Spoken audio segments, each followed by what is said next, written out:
Hola, sí, ya se oye. Ahora se oye mucho. Pues si tenéis vuestras Biblias, cogerla y abrirla por Primera de Tesalonicenses, capítulo 5. Creo que muchos de vosotros tenéis el papelito este amarillo de lo que llamamos la hoja de oración. Y podéis buscar vuestras Biblias, Primera de Tesalonicenses 5. Y vamos a intentar profundizar en este texto, vamos a ir leyéndolo poco a poco. Y hoy, en esta mañana, seguimos con la serie que empezamos a principios de octubre, que se titula Ser discípulos de Jesús. Y hoy toca hablar de un tema que es el compañerismo entre los que somos discípulos. Es decir, lo que son todas nuestras relaciones personales, unos con otros, entre los creyentes. Y he querido titular el mensaje, tal y como pone ahí, una comunidad de discípulos que brilla, ¿vale? Tenemos que ser una comunidad de discípulos que brilla. Y quisiera comenzar el mensaje hablándoos de una de mis canciones preferidas. No es por el ritmo que tenga la canción, no es por lo potente que se pueda escuchar, sino por el contenido de la misma, de la canción. Es una canción que me cautivó cuando la escuché, es una canción diferente, es una canción reflexiva, es una canción más bien personal. Es la canción que quizás muchos de vosotros conocéis, es la que se titula Hombros de gigantes, de Quique Pavón. Y dice la canción... Perdonad, voy a coger esto.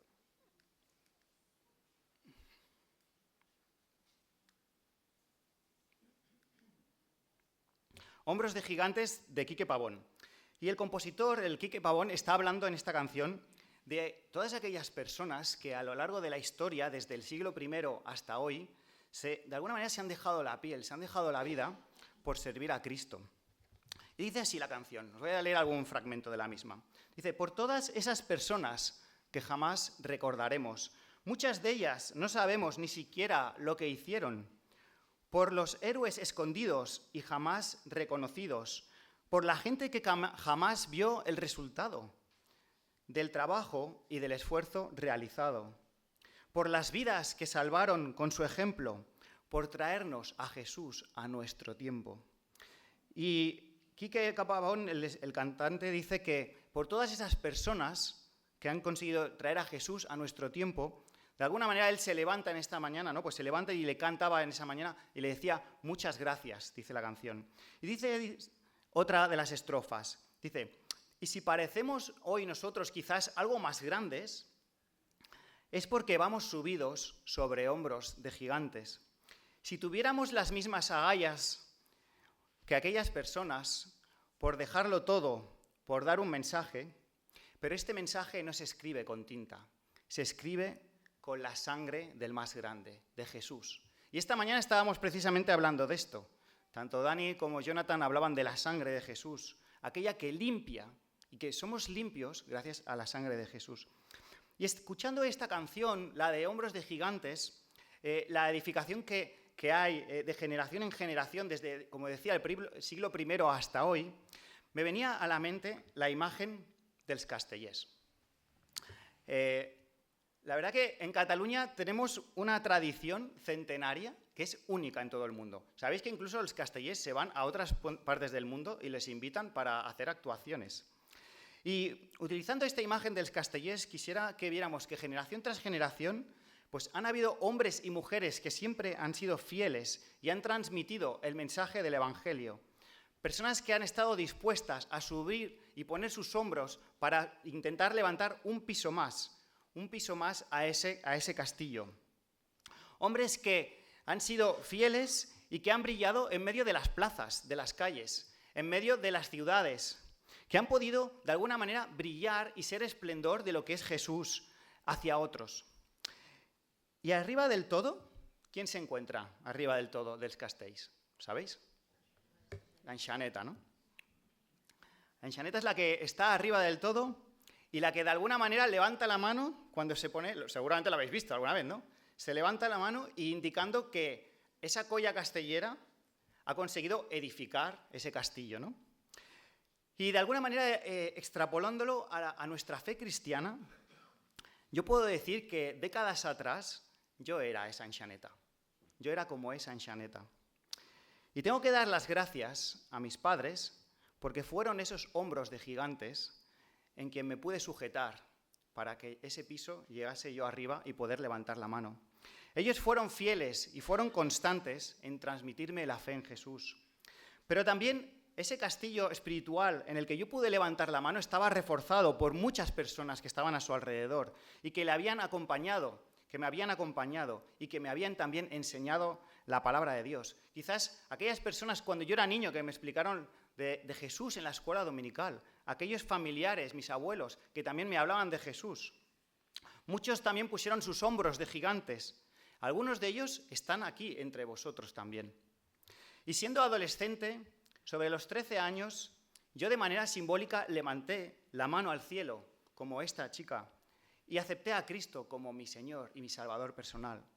A los 17 años tomé la decisión de bautizarme y hasta el día de hoy he tratado de crecer y de servir a Dios, pese a muchos fracasos que también he podido cometer a lo largo de mi vida.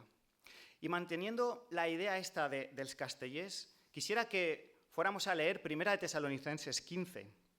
Vamos a leerlo en dos partes y vamos a ir profundizando sobre el texto. La primera de ellas empieza el capítulo diciendo: Ahora bien, hermanos, ya sabéis que el día del Señor llegará como ladrón en la noche. Cuando ellos estén diciendo paz y seguridad, vendrá de improviso sobre ellos la destrucción, como le llega a la mujer embarazada los dolores de parto. De ninguna manera ellos podrán escapar. Y vosotros, en cambio, hermanos, no estáis en la oscuridad para que ese día os sorprenda como un ladrón. Todos vosotros sois hijos de luz y del día. No somos de la noche ni de la oscuridad. No debemos, pues, dormirnos como los demás, sino mantenernos alerta. Nosotros somos del día. Por el contrario, estemos siempre en nuestro sano juicio.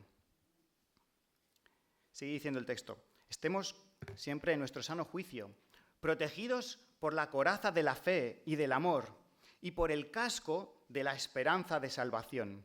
Pues Dios no nos destinó a sufrir el castigo, sino a recibir la salvación por medio del Señor Jesucristo.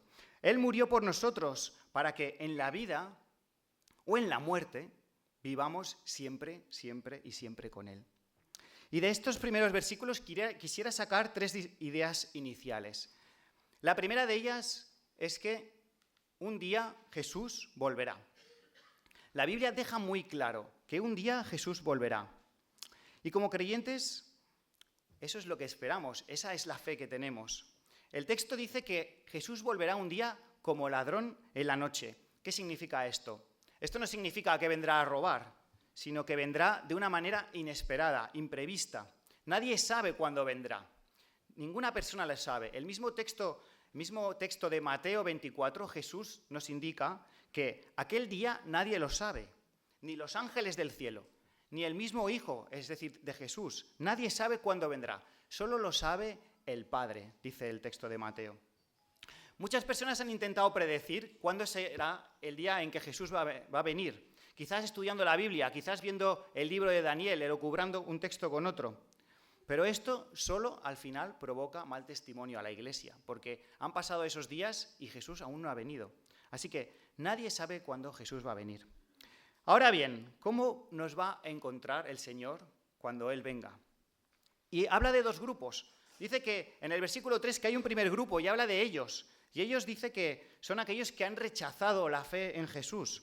Dice que están diciendo, mientras haya paz y seguridad, dice el texto 3. Mirad, Pablo se refiere posiblemente a un eslogan que había en el Imperio Romano, el cual ellos se creían totalmente protegidos. O sea, el que era del Imperio Romano podía estar totalmente salvo. Y había un eslogan que decía, paz y seguridad está dentro del Imperio Romano, ¿no?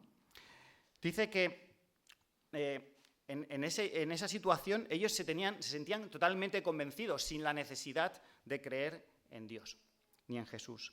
Y hoy en día quizás sucede exactamente lo mismo con muchas personas que no creen. Creen que hay paz y seguridad, quizás en el mundo del bienestar, quizás en los seguros, que cada vez contratamos más seguros, quizás en el dinero, teniendo la posesión del dinero, quizás en obteniendo un buen trabajo o teniendo buenos estudios. Hoy en día la gente sigue buscando la paz y la seguridad en cosas que son materiales. Pero sigue diciendo el texto en el versículo 4 que hay otro grupo. Dice, unos son ellos en el verso 3 y otros sois vosotros. Se está refiriendo a aquellos hermanos que estaban en Tesalónica. Y dice, vosotros, hermanos en la fe, vosotros sois hijos del día, sois hijos de luz. Y nosotros, igual que esos primeros cristianos en Tesalónica, somos llamados hijos de luz, hijos del día. Y esto, como hemos cantado también, no es por nuestros méritos, es por gracia. Porque un día, a través de esos hombros de gigantes, la palabra de Dios llegó a nuestros oídos y el Señor nos cautivó y cambiamos. Creímos en ella y el Señor nos salvó. Así que somos hijos del día y con la ayuda del Señor hoy podemos transmitir al resto que somos una comunidad de discípulos que brilla. Así que de este texto podemos ver que Dios en su soberanía, fijaros bien, no ha querido transmitir el día en que va a volver. No es su intención transmitirlo, pero Dios sí que está empeñado día tras día en que nosotros podamos ser hijos de luz. Podamos cultivar un carácter digno como hijos de luz, es decir, como verdaderos hijos que somos hoy adoptados de Dios. Y acababa este primer texto diciendo que debemos vivir protegidos, debemos estar bien preparados. Dice que habla como si fuera un soldado, ¿no? Como si fuéramos un soldado. Debemos permanecer atentos, vigilantes. Debemos, dice el texto en el versículo 8, que debemos proteger nuestro corazón con la coraza de fe y de amor. ¿Sabéis? Podemos proteger nuestro corazón ante la incredulidad que hay en este mundo, con la fe. Debemos proteger nuestro corazón ante la frialdad que hay en este mundo, con el amor. Y debemos proteger también nuestra cabeza, dice, con el casco de la esperanza, ante una sociedad que vive en una espiral cada vez más negativa y más oscura, más alejada de Dios. Mirad, hace unos días se estaba celebrando una fiesta a Satanás, una fiesta al diablo. Quizás muchos no eran conscientes de ello. En Halloween a mí me asombró la cantidad de gente que estuvo participando en toda España de las fiestas que se hacían. Me asombró la cantidad de gente que iba disfrazada. Ya sabéis cómo iban disfrazados. ¿De qué manera iban disfrazados? Como demonios. La cantidad de fiestas que se hacían. Mirad, una psicóloga cristiana decía la semana antes de Halloween, bastante dolor, caos y destrucción hay en el mundo para que encima tengamos que hacerle una fiesta a Satanás. Así que en medio de este mundo tan hostil, que cada vez está más separado de Dios, debemos proteger nuestro corazón y nuestra mente con la fe, la esperanza y el amor. Mirad, estas son 3 de las cualidades básicas de cualquier cristiano que debemos tener dentro de nuestro carácter cristiano. Y en medio de este contexto, sabiendo que un día Dios volverá, Jesús volverá, sabiendo que somos hijos de Dios y que debemos estar protegidos para estar preparados, ahora hay en el versículo 11 un por tanto. Y es súper importante esta palabra, porque de este primer texto que hemos leído, de los 10 primeros versículos, ahora empieza el verso 11 con un por tanto. Dice, por tanto, después de todo esto que os he explicado, por tanto, y ahora Pablo empezará a explicar cómo debemos vivir, ¿no? Cómo debemos ser una comunidad de discípulos que brilla. Así que vamos a leer del versículo 11 al versículo 19. Y dice así, por tanto, después de todo esto, animaos y edificaos unos a otros, tal como lo venís haciendo. Hermanos, os pedimos que seáis considerados con los que trabajan arduamente entre vosotros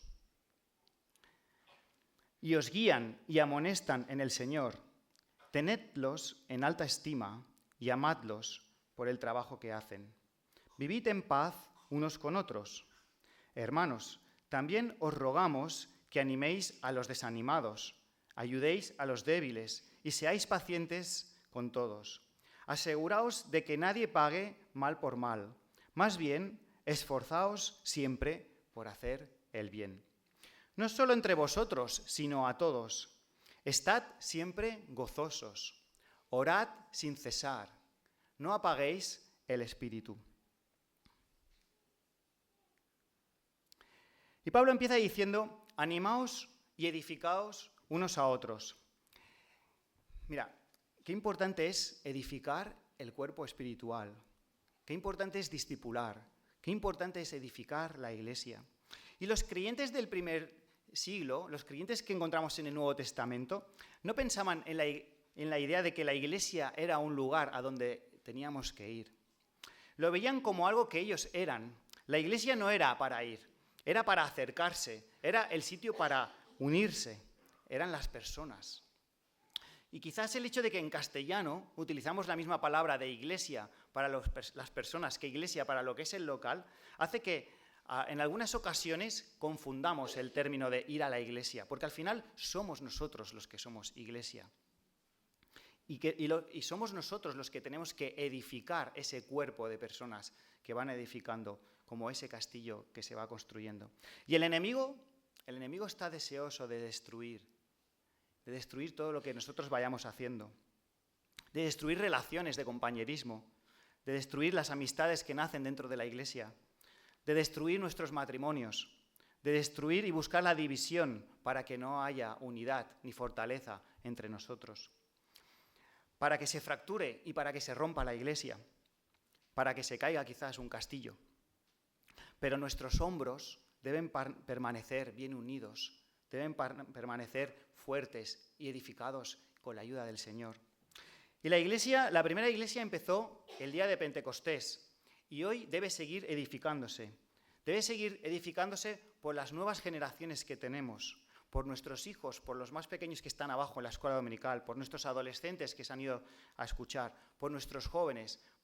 Debe seguir edificándose por todas aquellas personas que semana tras semana pueden acercarse a la iglesia, por todas aquellas personas que podemos compartirle de Jesús en nuestros trabajos y que pueden unirse a nuestra comunidad. Dice Hechos 2:47 que el Señor añadía cada día a aquellos que deben ser salvos. Y en eso confiamos, y en eso esperamos, y a eso oramos. Y seguimos con la ilustración del Castellers. Y uno no puede quedarse también toda la vida como una enchaneta.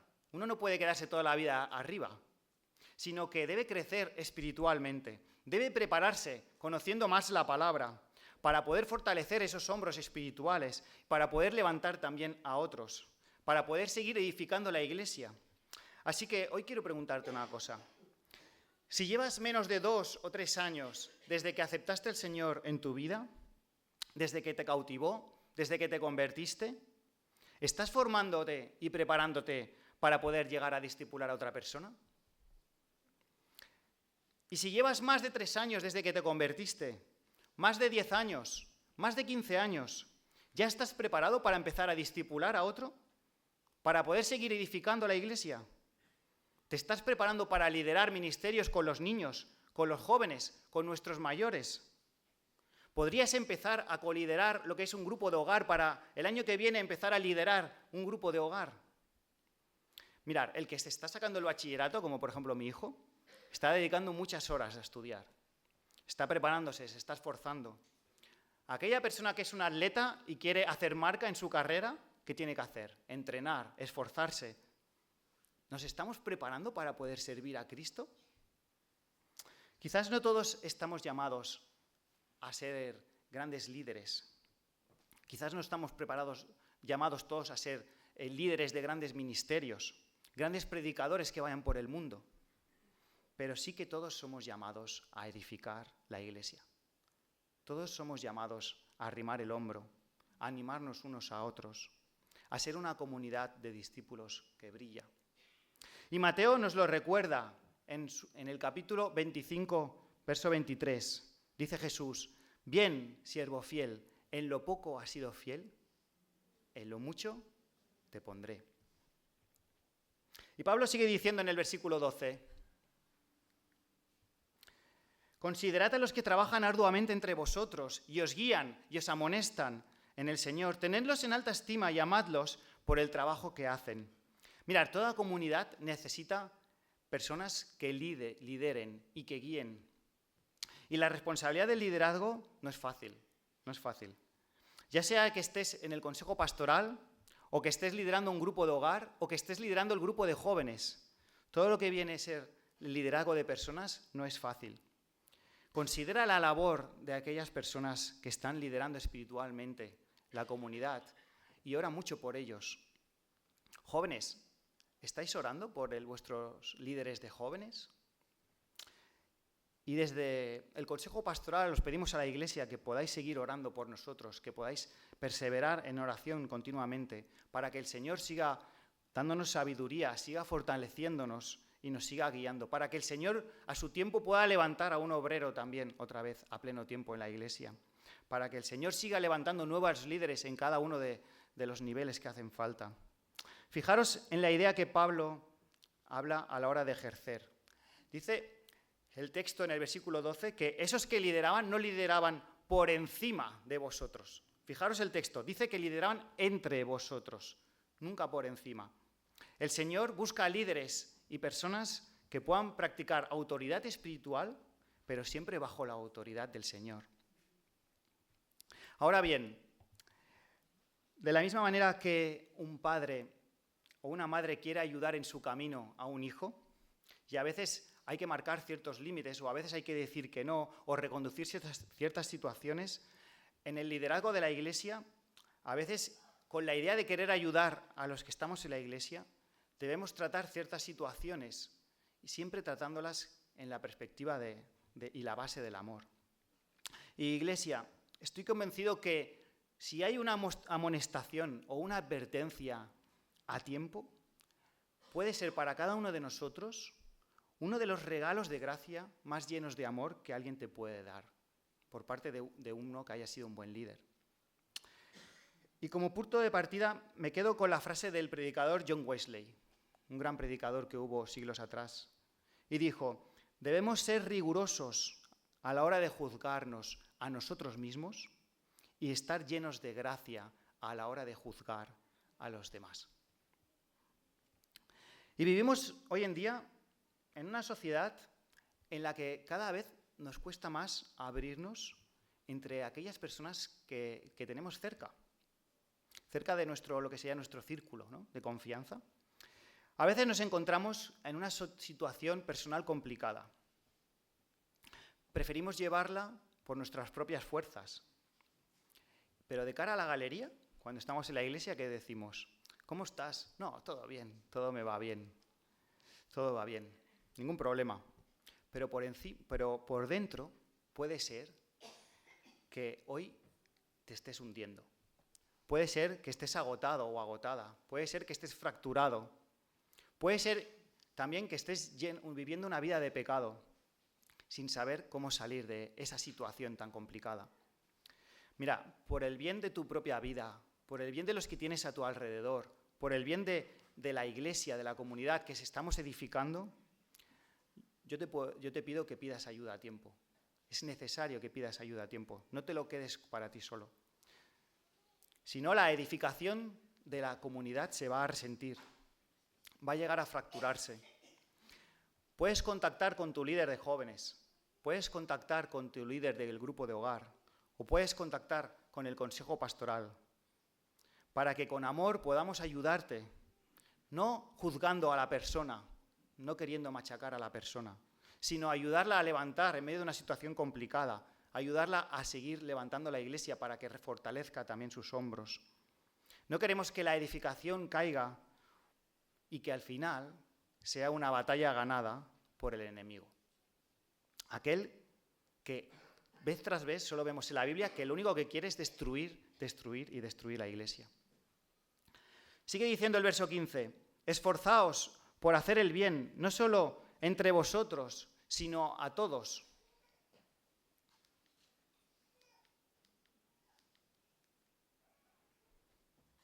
Dice, esforzaos por hacer el bien, no solo entre vosotros, sino con todos.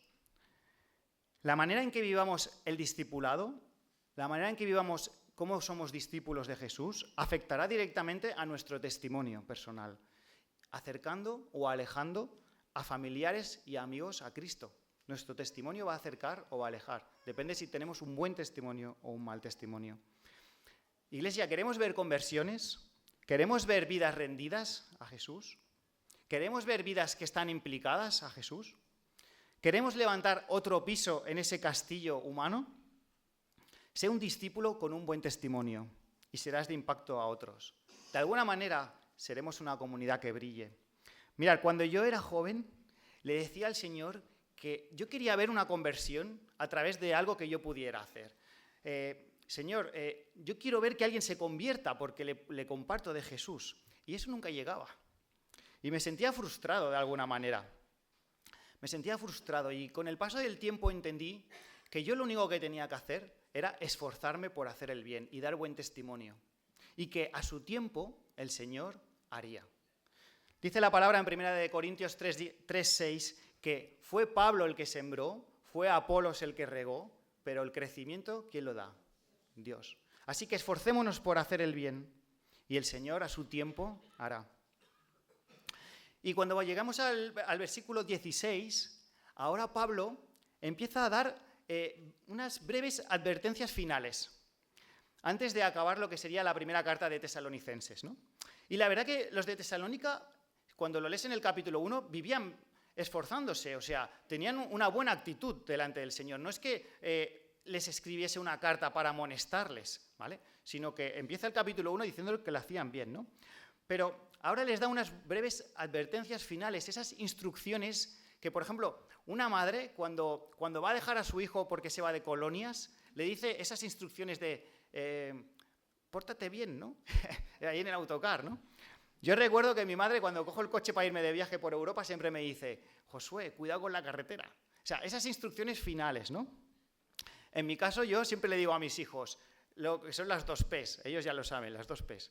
A mí solo me decían una P, pórtate bien. Ahora les digo las 2 P's. Pórtate bien y pásatelo bien.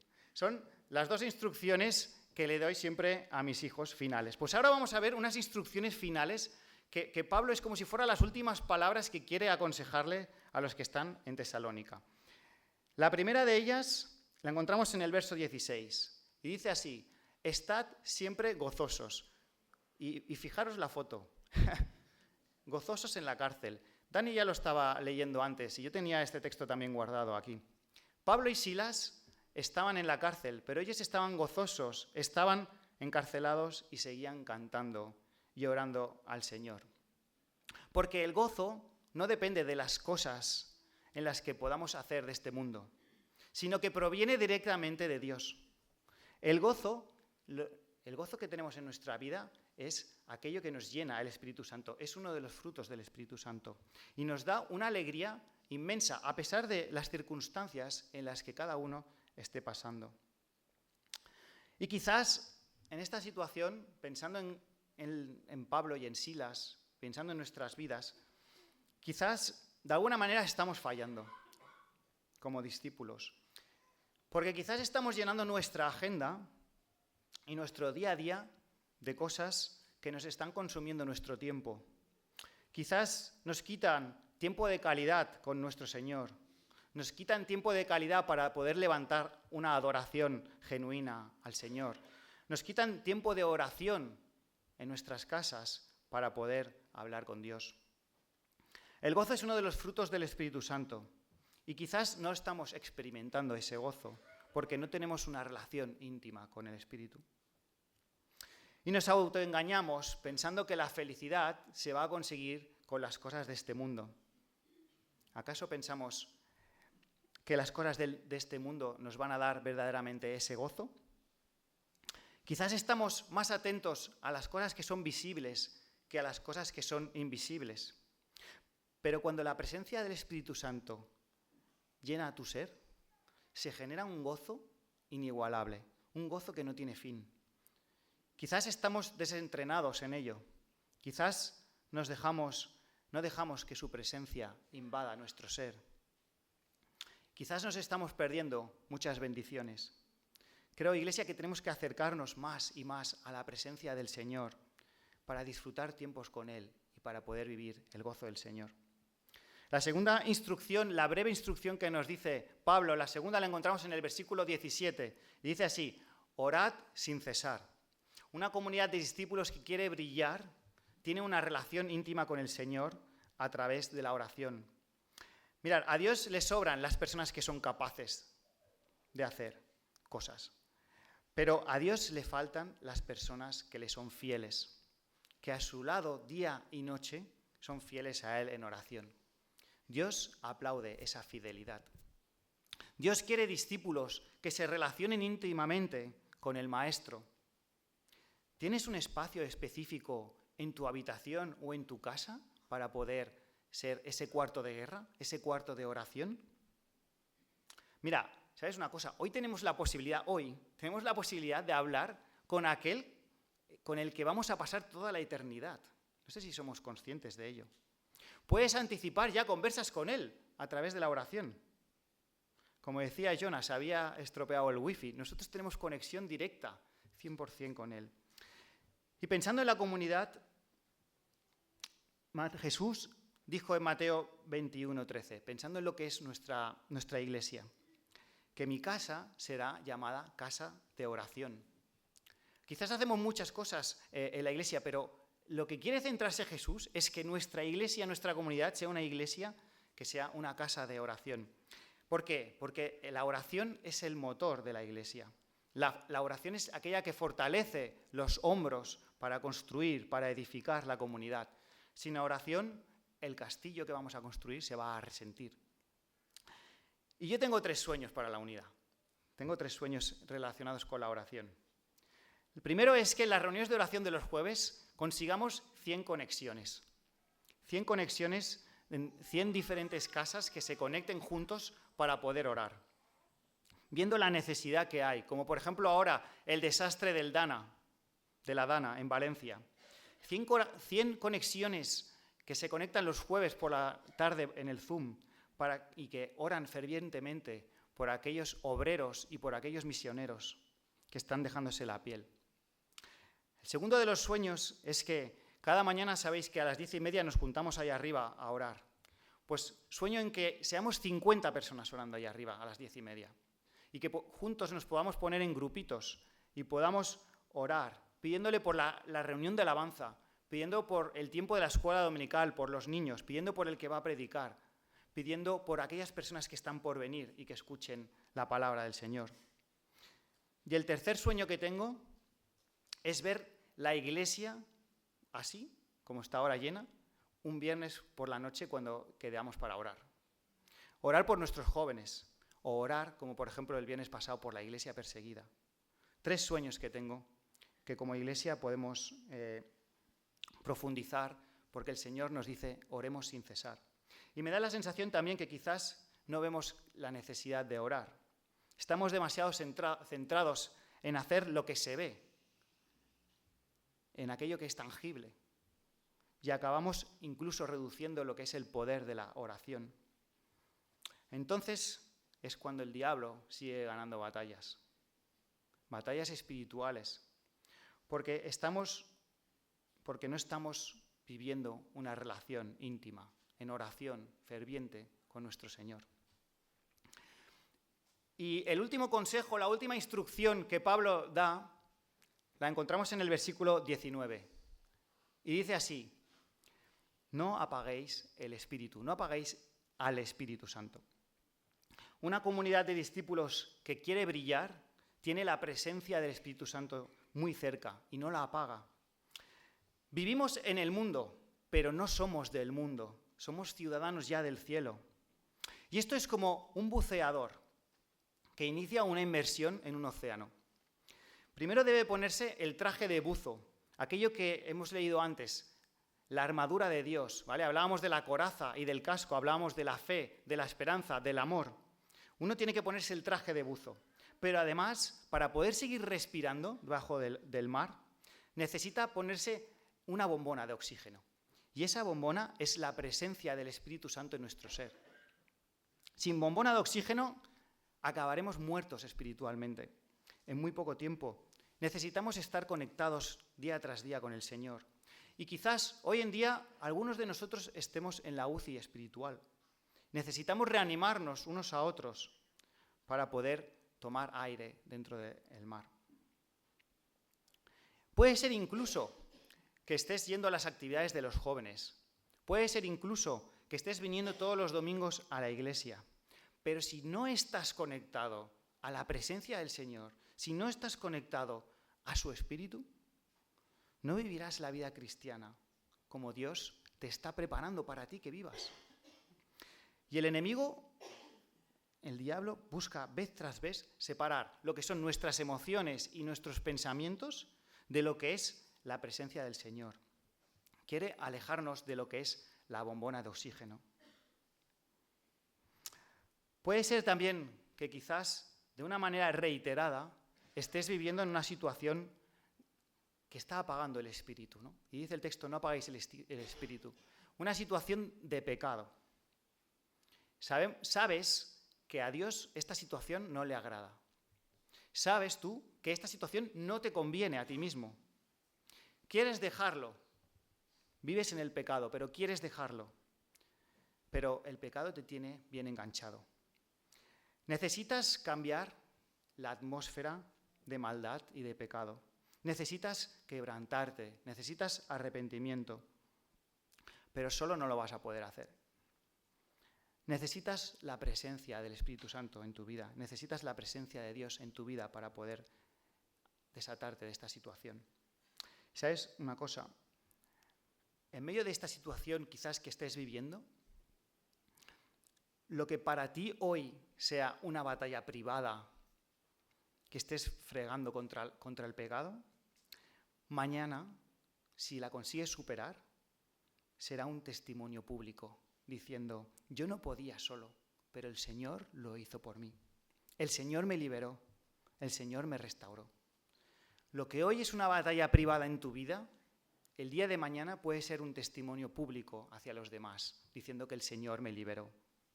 Así que no apaguemos el Espíritu Santo.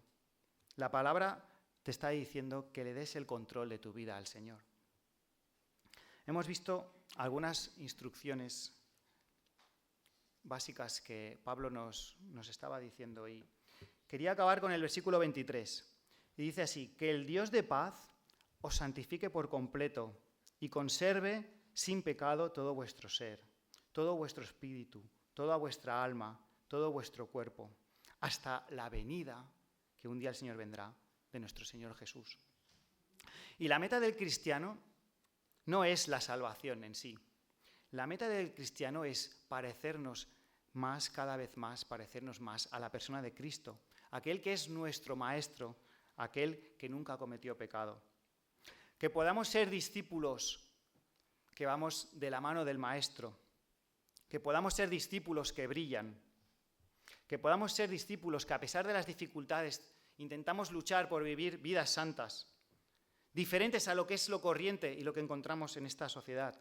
Vidas que de alguna manera, gracias al Señor, son sobrenaturales, porque no es fácil, pero porque estamos atentos a lo que no se ve, porque estamos atentos a esa vida espiritual. Y Jesús ya lo dice en el texto claro, y la Biblia lo nombra, dice que Jesús dice que un día volverá, y un día lo hará. Sabemos que un día volverá. Y mientras tanto nos anima a que sigamos edificando su iglesia, que sigamos ayudándonos unos a otros, que sigamos orando sin cesar, que sigamos conectados a la fuente del mismo Señor, sabiendo que Jesús fue el primero que inició este edificio espiritual. También lo decíamos antes.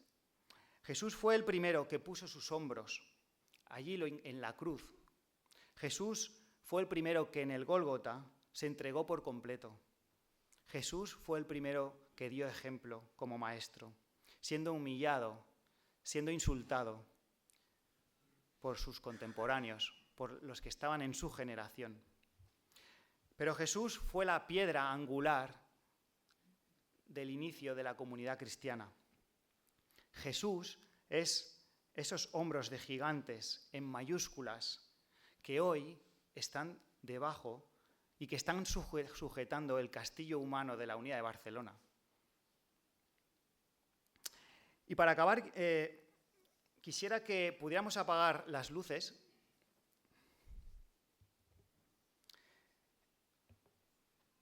y quisiera que pudierais abrir vuestros móviles, la linterna de vuestros móviles.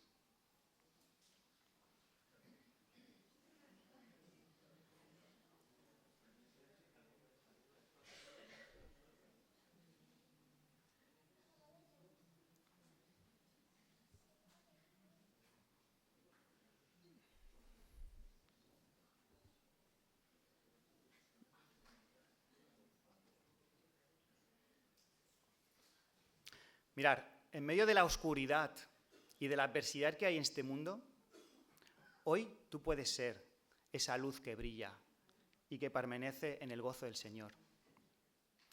Tú puedes ser parte de esa comunidad de discípulos que está emitiendo una luz de amor y de esperanza hacia los demás. Tú puedes ser parte de ese grupo de personas que ora fervientemente por la iglesia perseguida. Tú puedes ser parte de esa comunidad de discípulos que día tras día sigue edificando la Iglesia Unida de Barcelona. Así que con esta idea vamos a acabar con una oración. Señor, gracias por tu palabra, Señor. Gracias porque tenemos esperanza de que un día volverás, Señor. Gracias porque nos has salvado, Señor, pero no queremos quedarnos ahí solamente. Queremos seguir creciendo, conociéndote más, experimentándote más, viviendo más como a ti te agradas, cogiéndonos de la mano del Maestro y seguir avanzando en fe, Señor. Te pedimos que nos ayudes a poder seguir edificando la Iglesia a pesar de las dificultades. Te pedimos que nos ayudes a orar sin cesar, que no apaguemos el espíritu, que podamos hacer el bien unos con otros, Señor. Todo eso sea para la edificación de tu Iglesia, la extensión de tu reino y que muchos otros puedan llegar a conocerte, Señor. Queremos ser una comunidad de discípulos que brilla, Señor. Y lo necesitamos hacer no solos, sino contigo, porque solos no podemos hacer nada, Señor. Ayúdanos, Señor, y haznos conscientes de tu palabra, Señor, y de la importancia que es de vivir según tu voluntad, Padre. En el nombre de Jesús. Amén.